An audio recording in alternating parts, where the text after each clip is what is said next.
Welcome to Pop Flashback, the making of a true cinematic icon. Back to the Future. You know it, you probably love it, and today we're going to unpack some of the really surprising stories and decisions that went into bringing this movie to life. It really is surprising when you dig into it.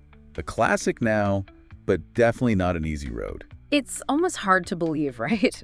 The initial spark actually goes way back to 1980. The writers, Robert Zemeckis and Bob Gale, were batting around the concept after Gale had this thought, something you might have pondered yourself, would he have, clicked with his own father back in high school. And that core idea, wondering about your parents as teens, it blossomed into something really unique for time travel films back then. They wanted to show that your actions could change things, create ripples into the future. Yeah, unlike a lot of other time travel stuff, which was more about fixed points or whatever, they were leaning into the butterfly effect, even if they didn't call it that. Exactly. And the first ideas were, well, different. There was a version where Marty's changes made 1985 super advanced technologically. Whoa, really? Imagine that. And wasn't there something about his dad becoming a boxer? That too. And the time machine itself, oh boy, first concept.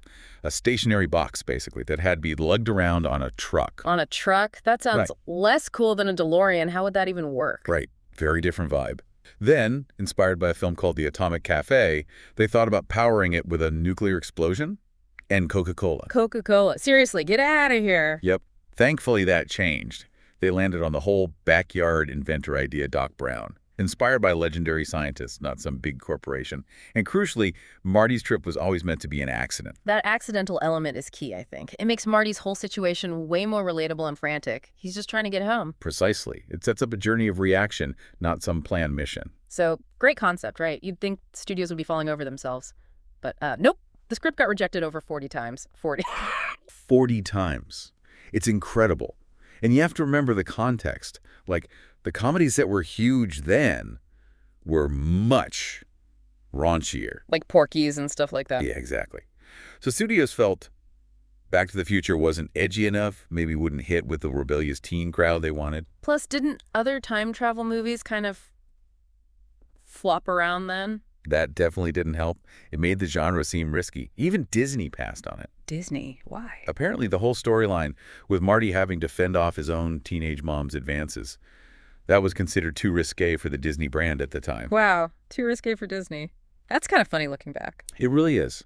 Spielberg was an early supporter, but Zemeckis and Gale were worried, understandably, about looking like they were just riding his coattails. Right, they needed their own success first, which they got. Exactly. It wasn't until Zemeckis directed Romancing the Stone in '84, and it became a big hit.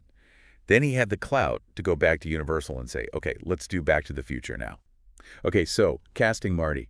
Michael J. Fox was always the dream choice, right? From Family Ties. Yep, they saw his comedic timing, that energy, and knew he was the guy.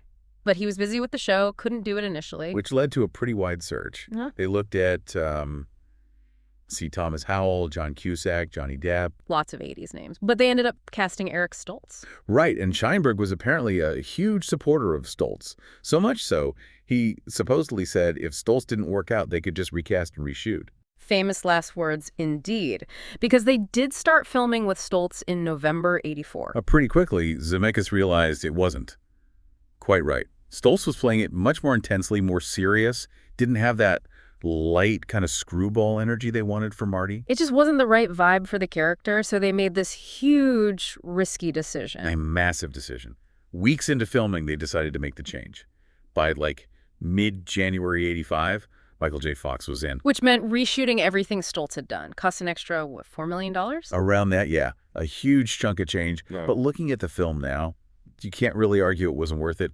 Fox is Marty McFly. Absolutely. And his schedule was insane. He was doing Family Ties all day, 10 a.m. to 6:30 p.m. And then rushing over to Back to the Future, set to film until 2:30 in the morning. Weekends were for any daylight scenes. The guy must have been running on fumes. Incredible work ethic. Truly remarkable. Yeah. Okay, let's talk about the car. The DeLorean. Such an iconic choice. It wasn't random either. They picked it for its unique look, especially those gull-wing doors. The idea was it would look like a UFO in the 50s. Very clever visual thinking. Mm-hmm. And they stuck to their guns, too. Ford apparently offered them $75,000 to use a Mustang instead. 75 grand. But Bob Gale's response was classic. Doc Brown doesn't drive a freaking Mustang. Love that. Gotta respect that commitment to character. They ended up using 3 DeLoreans, right? One for stunts, one for effects. And one hero car for close-ups. Apparently they were pretty unreliable, broke down a lot. Adds to the legend, I guess. And the 88 miles per hour thing. Just because it looked cool on the speedometer and was easy to remember. Simple as that. Sometimes the simple reasons work best. Oh, and that hairdryer on Marty's belt in 1955. Not a mistake. There was a deleted scene where his mom asks about it, and he explains it's a hairdryer.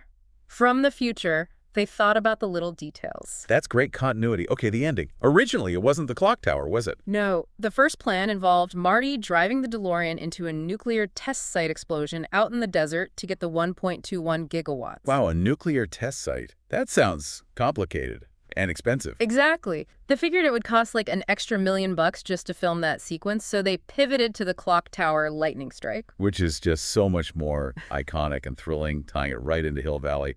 Brilliant change. Totally. But because those test screenings were so good, the studio moved the release date up to July 3rd, 1985.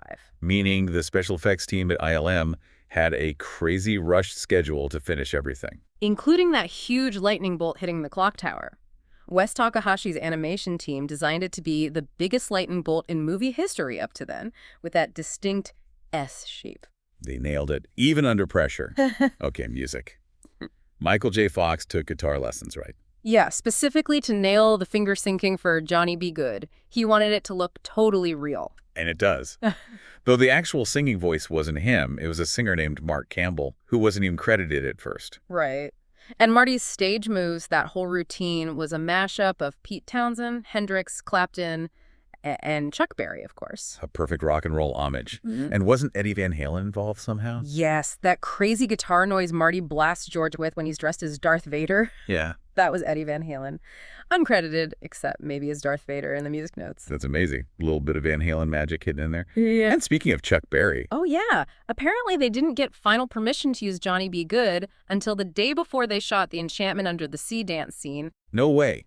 Talk about cutting it close. That scene wouldn't be the same without that song. Seriously. So after all that chaos, the movie comes out July 3rd, 1985, and boom, massive hit. Huge. Highest grossing film of 1985 worldwide. Made something like $381 million on just a $19 million budget. Critics loved it. Audiences loved it. Won an Oscar for sound effects editing, Saturn Awards, Hugo Award. Just universally acclaimed. And The Power of Love, the theme song by Huey Lewis and the News, was a monster hit too. Just everything clicked. And its legacy is just immense. It's a total pop culture touchstone. Got added to the National Film Registry. Made Michael J. Fox a global superstar, obviously. And you still see references to it constantly. Yeah, Stranger Things, Avengers, Endgame, it pops up everywhere. There's even the stage musical now. Which is apparently doing really well. Yeah. But don't expect a Back to the Future Part 4. Bob Gale's been very clear that's not happening. Yeah, he feels the trilogy is complete, doesn't want to mess with it. Respectable, I think. Definitely. Protect the legacy. So there you have it, just a glimpse into the wild ride of making Back to the Future. Rejections, recasting, last-minute changes. It really was a journey. Makes you appreciate the final film even more, knowing everything that went into it. Absolutely. Now, we gotta ask, what's your favorite behind-the-scenes fact or story about Back to the Future? Drop it in the comments below. We'd love to hear it. Yeah, let us know. Thanks for listening to Pop Flashback. Remember to like and subscribe so you don't miss our next deep dive. Catch you next time.